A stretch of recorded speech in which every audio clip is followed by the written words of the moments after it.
Welcome to From Click to Client, where we transform a confusing message into a clear, compelling story that sells. I'm your host, Kris Jones, StoryBrand marketing expert. I'm here to help you attract more dream clients with the power of story.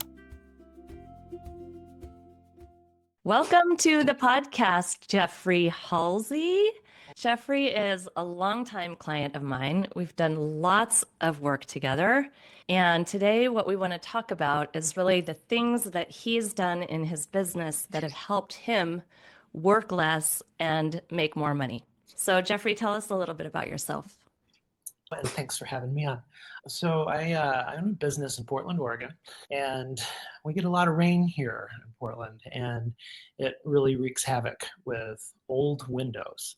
And I found a long time ago that people need help with these windows to bring them into proper function and make them work like they're supposed to. So I developed a business model around that, and that's what I've been doing now for about 18 years. And along with that, I can replicate traditional windows and put them in people's homes so everything matches and is an alternative to a replacement window. So that's what I do. So Jeff, when you get on the phone with your potential clients, what are they frustrated by? What are their struggles?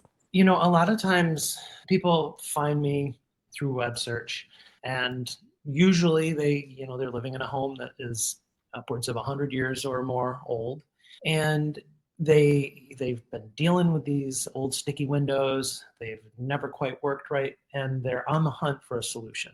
And a lot of times people's first stop is replacement. And so meaning buying brand new windows. Buying brand new windows and replacing their original windows that are already there. And usually my website comes up in that search, and I think folks that may not already know that it's a possibility to restore windows have their interest tickled a little bit. I want to talk about how we met. So Jeff and I have known each other 7 years now. And when I met him, you had an outdated website and you knew you were ready for a new website. So you talked to several people.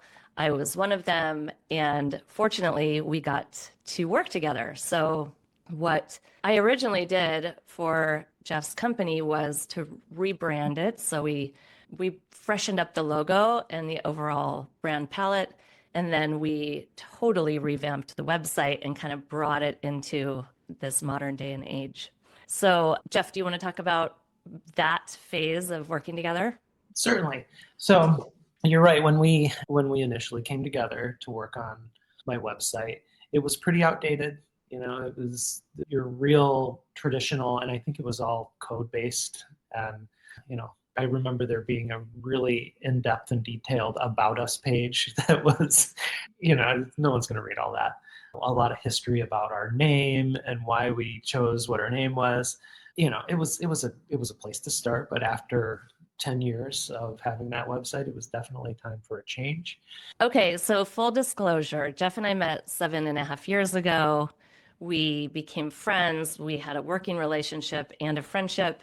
And now we are in an actual relationship with each other. So Jeff is my partner.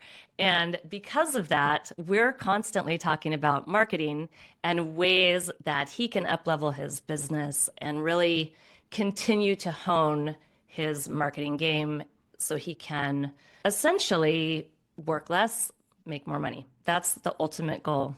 And so over the course of the last year, we have done a ton of work on his business. We have applied StoryBrand. We have sent out an email blast to his entire list.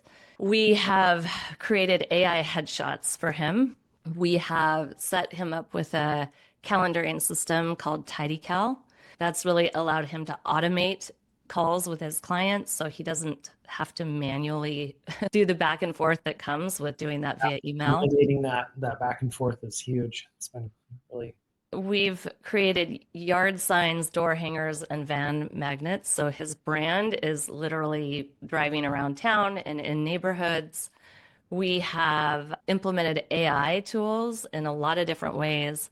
We've implemented StoryBrand framework into his website, redesigned the entire website. We have created a 1-minute process video. So in 1 minute, people can watch Geoffrey restoring an old window and making it look new again. We've tuned up his type forms, so it's much more efficient when people give him information. They get to directly book a call with him, and he is not on the hook to reply to every intake that comes in. And most recently, we've implemented a quoting system called Quill. And Quill is a beautiful way to put together proposals. If you have a business that requires custom proposals for your clients, Quill has been kind of a game changer as far as just streamlining both the creation of the proposal, but also beautiful, beautiful presentation and experience for the viewer. And it integrates, signing the proposal, next steps, scheduling the whole thing. It's all kind of under one roof. So that has been huge. And I would say, I'm curious how you would answer this, but I would say signing up for TidyCal. And TidyCal is an alternate to Calendly. It has all the capability of Calendly, but it's $39, and it is the best $39 you'll ever spend. $39 one time. One-time payment of $39.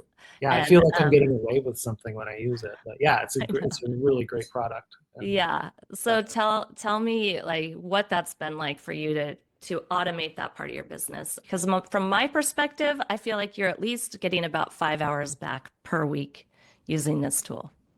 I mean, that's hard for me to quantify, but it's probably a reasonable estimate. What I've noticed about it is just eliminating all the back and forth. So yeah, if I was to go in and I kind of count up the amount of times I email back and forth or just, leave messages on answering machines trying to catch up with a prospect, it has really shaved that down to almost zero, because I'm putting the option in the prospect's lap of choosing a time that works for them. And I have 2 different kinds of bookings that I'm doing right now too. One is just a half-hour phone call. And then the other one that I do, I have to go to people's homes to assess their project. And I bill for that. And I charge $130 for people to have me come do an assessment and produce a proposal.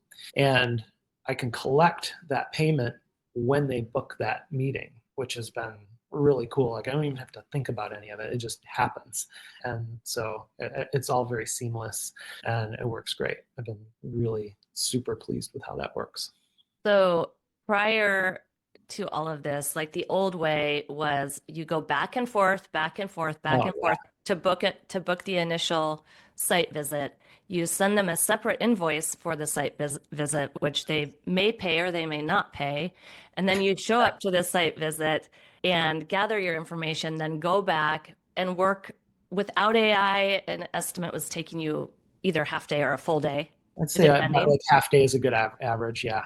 And work on the proposal and then put that proposal into QuickBooks and then send that QuickBooks to the client, hope that they accept it, and then follow up, create a new QuickBooks document that's like their deposit and bill them separately there. In addition, send them forms and legal documents in a separate document that they have to sign in DocuSign. Mm-hmm. And so like when you got a new client, it was a lot of logistics on your part. Oh yeah. And I mean, there was a lot of logistics before they were ever even a client, just kind of getting them to the onboarding stage.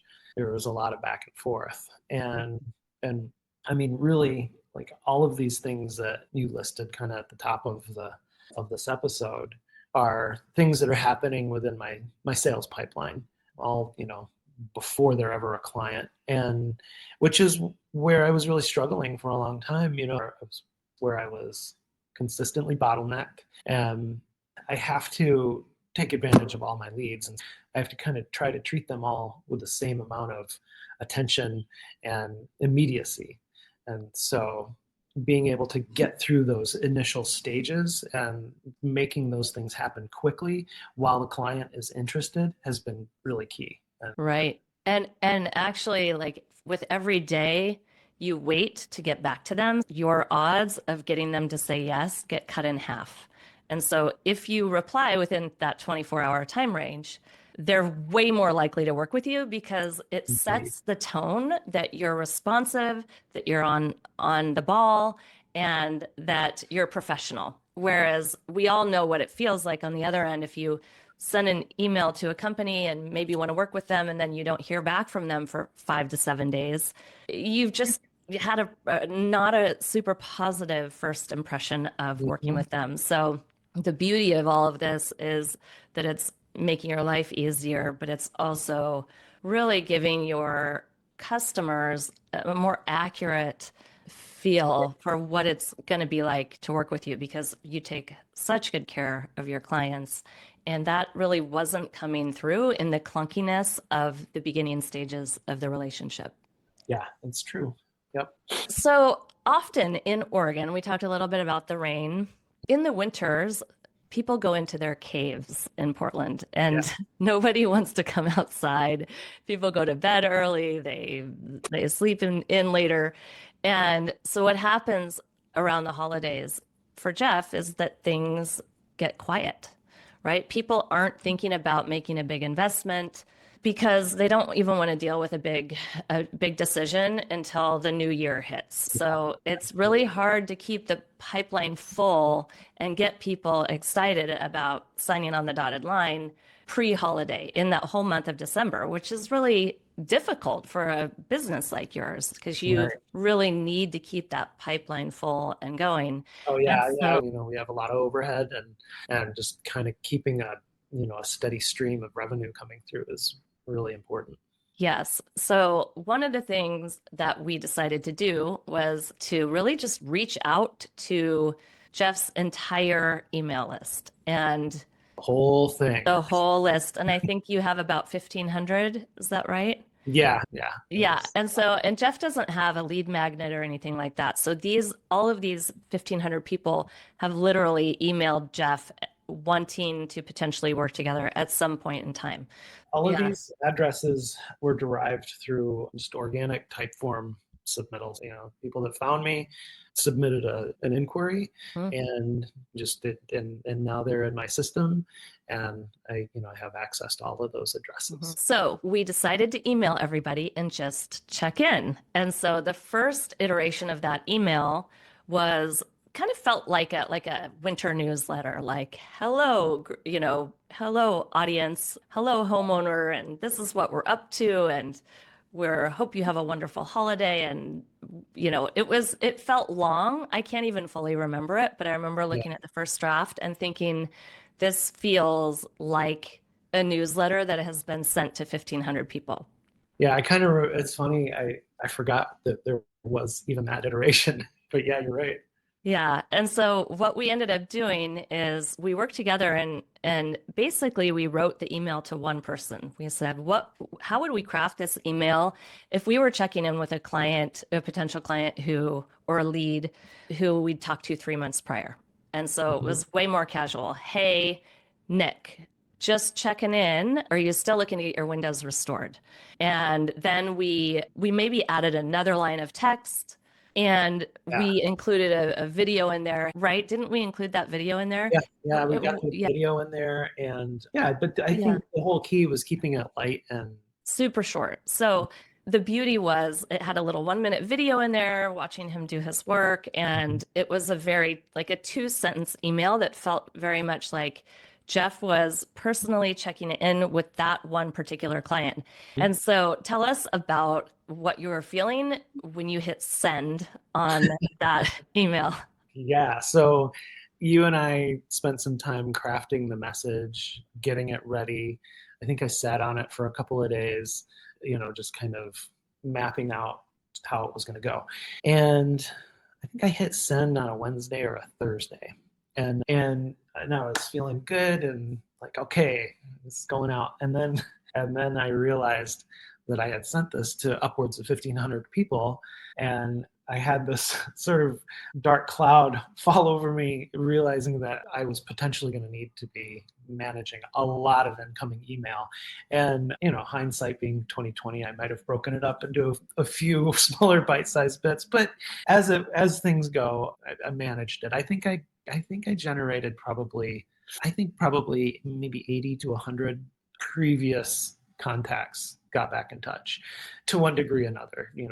I would say most of the people that got back to me appreciated that I reached out in the first place. Several of them converted to being actively interested and created just that extra boost to my sales pipeline that I really needed.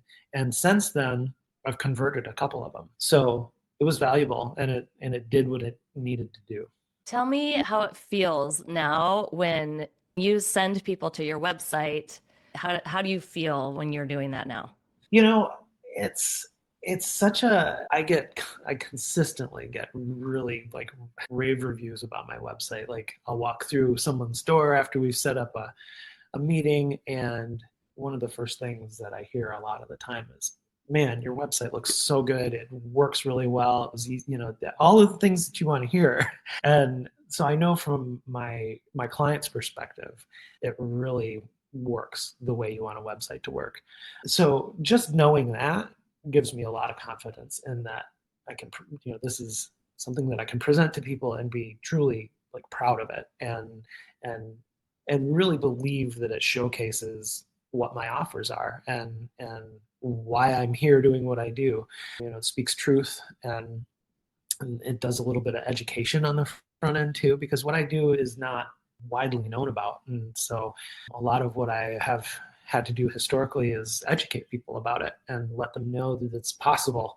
So it does a really good job of that. And it just gives me a lot of confidence going into a new interaction with a prospective client. I know that that they've been prepped. They have an accurate impression of what I'm going to be like when I get there, because there's pictures of me. It's in my voice. So. You had shared with me earlier that prior to revamping your website and your business, you kind of felt like pretty passive about how you would get clients. You said, I felt like when they'd come my way, it was just about luck, like pure luck. Then you shared that now you have a better sense of control around how you get business. So tell us about that. Yeah, I felt like before I was just kind of this passive sea creature that filters plankton out of the water and, manages to stay alive just through this kind of passive action that I don't have a whole lot of control over. And by being able to control my message better on the front end has really given me, again, it kind of ties back to that confidence thing. I don't feel as passive. I feel like I am actively putting a message out there that is attracting a certain set of clients that I want to talk to. And whereas this sort of, plankton gathering version, I get a lot of curiosity seekers and people that may not be prepared to spend what it takes to work with me. And, that takes time, having to like filter those people out. And if that can be done before they ever get to you, it's really helpful. It's so true. I feel like, an intentional message, an intentional story, a strategic website. Of course, we want it to draw in and attract those ideal clients, but as important is that it repels the wrong fit clients, right? So Absolutely. you get to really protect your time as the business owner because your job and your role is best spent going out and getting new business. Speaking of wrong fit clients, and this also with this idea of confidence, tell us about some clients because it's inevitable. Like when we put ourselves out there and we become more visible, we are going to attract more people. Some wrong fit clients are going to find their way through the cracks. And so part of what's been fun for me to witness watching you navigate through the year is gaining that confidence and overcoming imposter syndrome. And it's a process, right? What's happened for you around wrong fit clients that get through the cracks? Oh gosh. I mean, there's lots of different kinds, but I had a potential, and they were really excited straight out of the gate, and we built a project for them worth tens of thousands of dollars. It was going to be a really big project, so we had everything lined up, and when it was time to start collecting to start the project, they told me they decided that they didn't want to do that and they were going to give up their reservation payment. All's fair. And I said, okay, that's fine. Let me just try to, reiterate some of the positive points about my offer. And I sent a quick email with a few bullet points, kind of reminding them of why they came to me in the first place. And they changed their mind. They said, okay, we'll do it. So we were back on. And then a couple of weeks went by and they ended up canceling the project again. So I said, all right, I'm not going to try to talk you into it again. And so this was all last fall. And then I just heard from this client again, asking if we'd be willing to do a portion of the project that we had originally had bid on. And my initial motivation was to say, yes, of course we will. Everything's in the can. I know exactly what needs to happen. I could very easily put this project in a queue and move forward. But there was something that was just kind of eating at me, telling me this is not a good idea. We've been down this road twice now, and what's the potential for this project to go sideways? And I had to respectfully decline the project. And I knew that I was turning away several $1,000s, but interacting with this client and just getting a feel and a better sense of their potential for becoming upset and pinning it on me was great. And I think that the thing that I really, we were talking about confidence and really trusting yourself when things like that happen. I think that was a really empowering moment when I was able to switch gears, walk away from my initial motivation to take the project on, because like any work is good work, and really knowing that that's not always true. So it was empowering, and it made me, I walked away feeling like I made the right decision. There wasn't a question in my mind about it. What a good feeling. Yeah. So tell me how really being intentional with your story and revamping your online presence, how you show up online, whether it's your website or your Google reviews or the video of you doing your work, like elevating your online presence, how has that contributed to overcoming imposter syndrome? Man, I have to give credit where it's due, because you being the master nudger that you are, and pretty consistent presence in my life, can say that I wouldn't be where I'm at right now without some of those nudges. So, but I think the online presence part, like all of those things of, like, classically, I'm not a very good self-promoter, never have been. It's not where my comfort lies.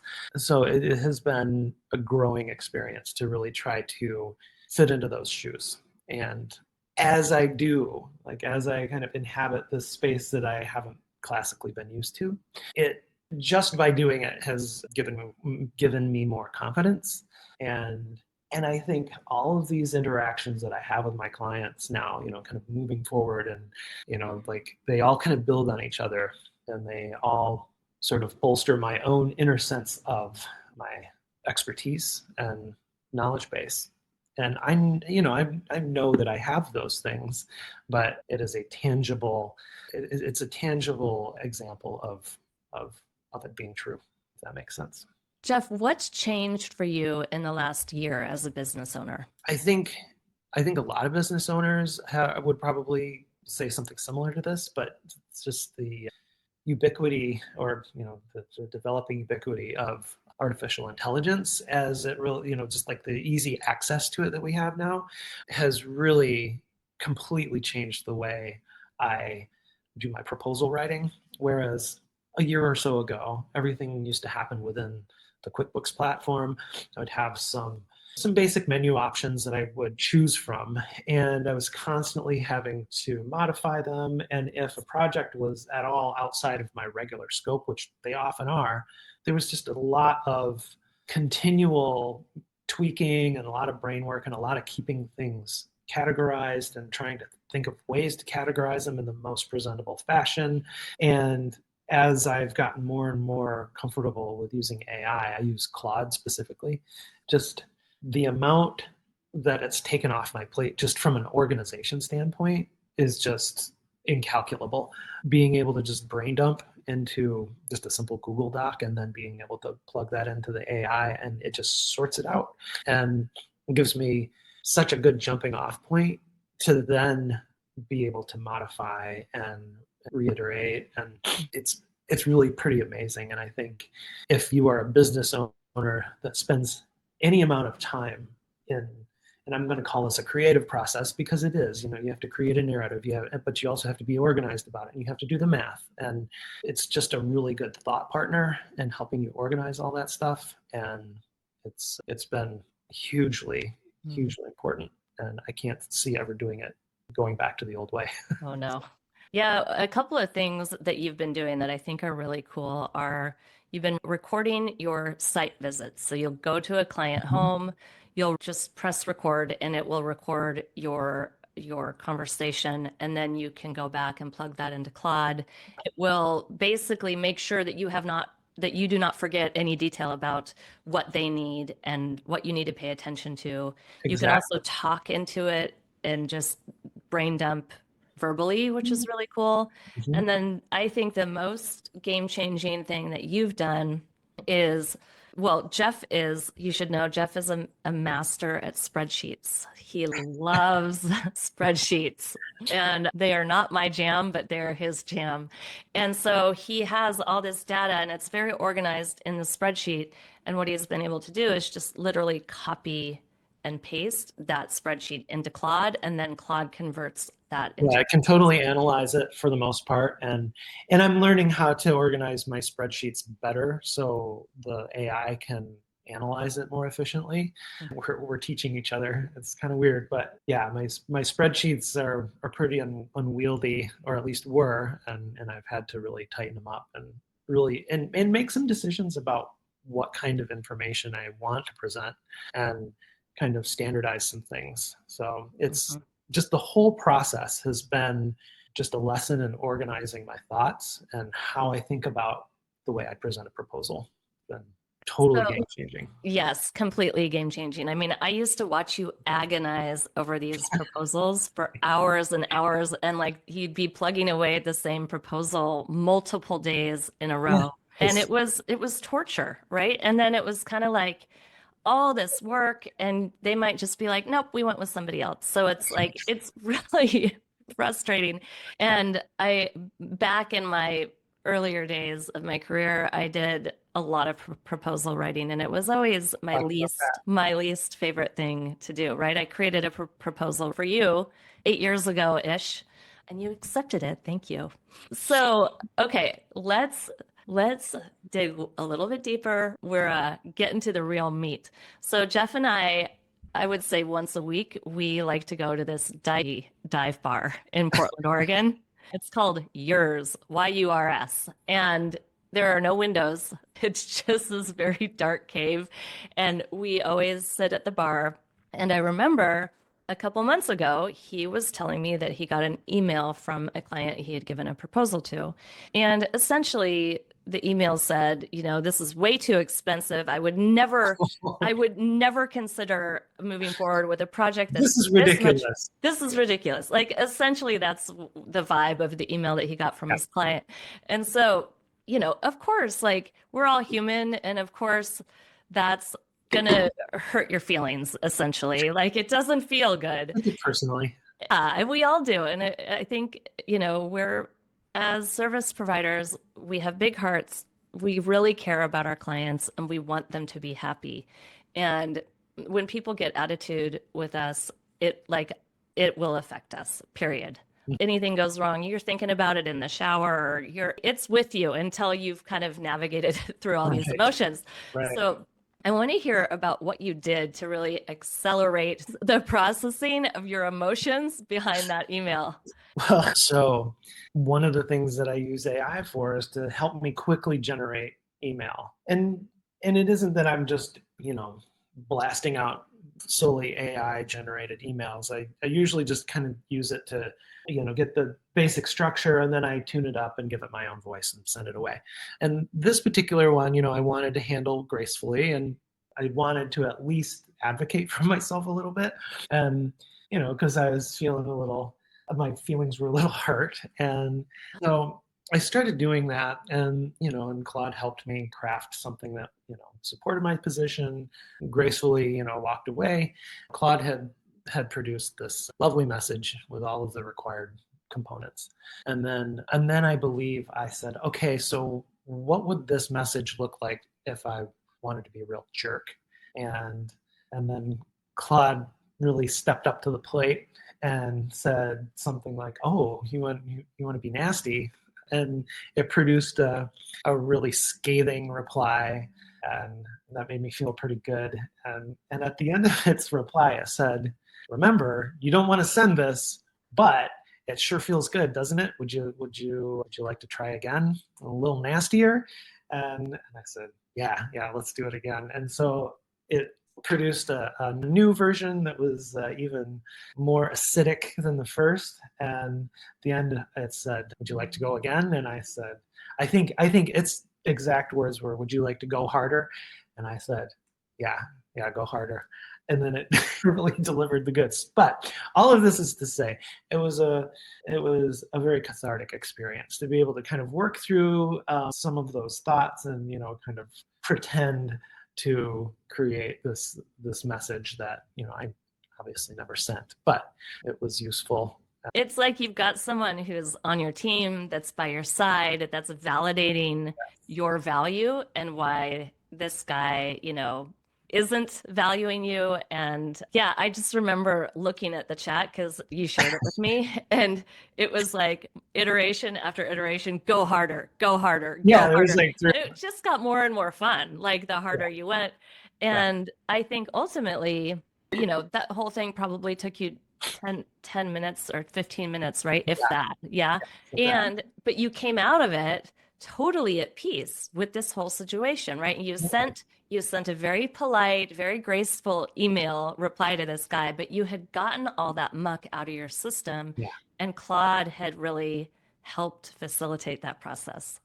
Yeah, it was really it was remarkable, and I think it gives some insight into some of these ancillary uses that we're hearing about AI being applied to, like therapy for humans. Like I can see it being useful in certain situations. I'm sure professional human therapists don't want to hear that, but I think there's a place for that kind of interaction. And I was surprised at it. It was like I would not have expected to get that much catharsis out of this back and forth with Claude. Geoff, it has been so fun having you here on the podcast today. Thank you for joining me. And where can people find you online? So we are at eastportlandsash.com. That's the name of my business. And we serve the greater Portland metro region. Give us a shout if you're in this area and you have an old house with old windows. Is your website turning away potential clients? I can help you turn that around. Book a money-making messaging call with me today, and we'll transform your story into your most powerful sales tool. That's all for this episode of From Click to Client. Don't forget to subscribe and follow. I'm Kris Jones, and I'll see you next time.